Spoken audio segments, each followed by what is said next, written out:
A correction. Rusty, our fact checker, says Willie Nelson's 92. We had said he just turned 90. So at 92, he's teamed up with Steve Perry. I'll tell you, it's a testament to marijuana. What's that? Sorry? Well, what do you think of when you think of Willie Nelson? Distinctive voice. Red hair. Red hair. Phenomenal performer. Smokes a ton of weed. He's 92. All right. You know, it's a testament. It's a testament to marijuana. Did he switch to edibles because he stopped smoking? Can't remember if that was Willie or someone else. I don't think so.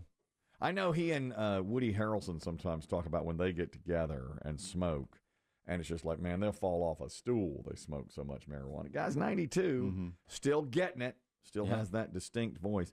Also, Biggie and I were just talking about the problems, a few little technical glitches we have. We had a hailstorm here the other night. And Biggie, what did you say? You lost power for really no reason yesterday, I guess. Yeah, I lost. Now it seems if it rains in our area, you lose power for like 10 to 15 minutes. It's an issue because Biggie has a BiPAP machine. Yeah. Which is not even, like a CPAP machine is one thing, but a BiPAP has to have a battery backup. It does. Which you're sleeping with. Yes, and it happened again last night. Roughly for no reason at 10:30 at night, power goes out. Now, my BiPAP, I was asleep. My BiPAP kept on kicking, though. Yeah, because of the battery. It did. Yeah, only reason I woke up was because of the other noises. Does it have, Biggie, your BiPAP machine, is it like a smoke detector? Does the battery just start chirping? Well, it doesn't You chirp. need to replace it? Well, because BiPAPs are often used in hospitals, it does have an alarm that initially goes off, I guess, to warn you it's on battery backup, and it does sound a lot like I'm coding. Okay. Oh, yeah. And I've looked. I don't know how to adjust the volume. Really wants to make you aware. Well, I don't think I can adjust the I don't volume. either. I don't because either. I think it's meant to alert people in the hallway, this guy ain't breathing. Right. Got to come in here. Yeah. So you get that when you get a power outage. When you come home from a long day at work, Biggie, especially tough day, Kelly's riding your ass. Yeah. You know, the knees extra hurt. Rode him hard. Yeah. Feeling the weight. When you come home, do you just take a hit off that thing before you have your lunch? Let me tell you, there is nothing like it. Now, I loved my CPAP. Like Kelly and his old bong. Yeah. Just take a hit. Oh, right. There is nothing like it. When I get home and I have some lunch, and then it's time for my afternoon nap. When I strap that thing on, take me away. I mean, because really, what a BiPAP does is pretty much breathes for you. Right. I mean, that's the whole. He's too lazy to breathe, Chief. Get him a BiPAP. Give him the BiPAP. Sure, he can breathe on his own. You can't. Yeah. You're 2 steps from iron lung. You can't even breathe on your own. That's right. I will say it took a while to get used to because you pretty much do have to surrender your body to it because it controls your breathing. We had to adjust all the settings to get it right. But man, once you're used to it, you just fall into this great deep sleep. Yeah. And that's what it's meant to do. It's meant to take all the stress off your body. You know what? You're yawning way less. I don't see you yawn like I used to. No. Now, it may be better material on this program. Ooh. That can't. I can assure you of You may want to rule that one out. Yeah. Cross that off the list. Yeah. Must be the BiPAP. Well, I will tell you, even if you just sleep for a short period of time, like an hour, you get much more restful, deep sleep. Do you, Biggie, now with your condition, your current condition, heart, lungs, what have you, the combination of the two, if you were to, this is hypothetical, if you were to visit the Grand Canyon, would you have to take a rolling tank of oxygen with you? I don't know. But see, the good news, this is good, and I do think the BiPAP is credited with this. Last year when I was in the hospital for the heart issues, when I left, it was, you need to use oxygen. And I started feeling like I had to use it. I don't ever use it now. Because I feel much better. I bet your blood and lungs have more oxygen. My lungs are, and even when I was in the hospital most recently, they were like, well, your lungs seem much improved. BiPAP. I credit the BiPAP. 100% right. I was just reading about guys who die of something called broken heart syndrome. Not that you'll have this. No. But it's shortly after their divorce, they drop dead because they're brokenhearted. They have broken heart syndrome.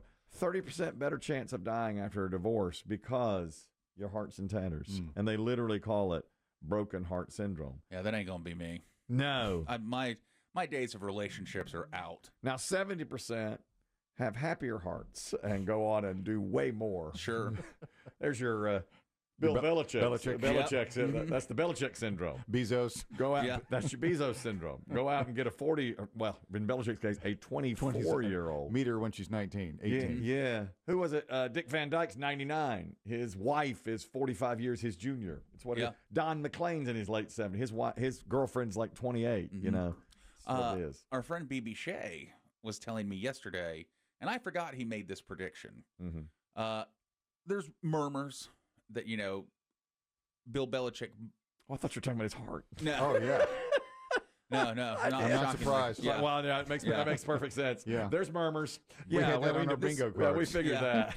And I saw this, too. The story came out saying Bill Belichick isn't going to make it to coach the first game of the season. There are folks predicting that he will never coach a game for the Tar Heels. It's mostly Pablo Torre. He's been that. on that beat for weeks. Well, BB Shea, and he's right. I remember this. He said the same thing. He said, this is helping my prediction that he will never coach, even though he's been hired. Yeah. And is recruiting. He will never coach a game as the Tar Heels head coach. Well, what do you think?